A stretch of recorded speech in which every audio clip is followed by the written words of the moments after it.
L-iżvilupp tal-Power Station tal-BWSC f'Dellimar għadu mhux kopert bil-permessi kollha neċessarji tal-MEPA.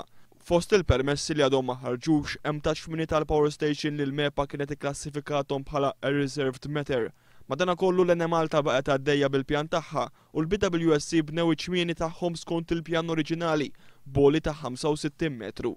Il-kellim ewlien laburista Leo Brincat qal li l-MEPA qed tbaxxi rasa quddiem l-Enemalta u sservi ta' paraventu għall-Gvern ta' Lorenz Gonzi. Jidher ċar mill-informazzjoni li għandna li l-Gvern għalkemm ħareġ dokument tal-konsultazzjoni dwar il-permessi ambjentali diġà iddeċieda meta se joħroġ il-permessi ambjentali, diġà iddeċieda meta se jibda jopera l-impjant, diġà iddeċieda meta jibda jagħmel it-testijiet anke waqt li jkun għaddej il-proċess innifsu. Jiġifieri dak kollu qed isir on paper jista' jidher li qed isir skont ir-regoli tal-Unjoni Ewropea, imma fis-sostanza se jsir biss dak li jrid Gonzi PN li akkomoda il-proġett oriġinali.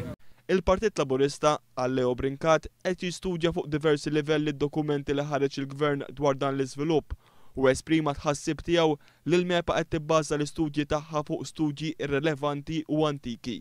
Il-konferenza tal-aħbarijiet kienet indirizzata wkoll mill-Viċi Sindku ta' Marsa Xlok Edric Mikallef li ddeskriva l-proċess ta' konsultazzjoni bħala farsa. Qegħdin ta' parsi niġu konsultati bħala konsill, però ir-rapporti li rridu nistudjaw għall-konsultazzjoni qegħdin joħorġu wara li l-affarijiet qed iżiru.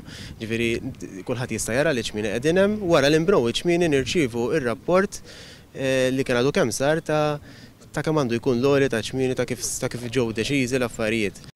Id-deputat laburista Leo Brincat kwota lill-espert ambjentali il-professur Edward Mallija li fil-ġurnal illum ta' nhar il-Ħadd qal li f'dan il-każ il-MEPA hija bħala ġina mitluqa fl-ilma jali.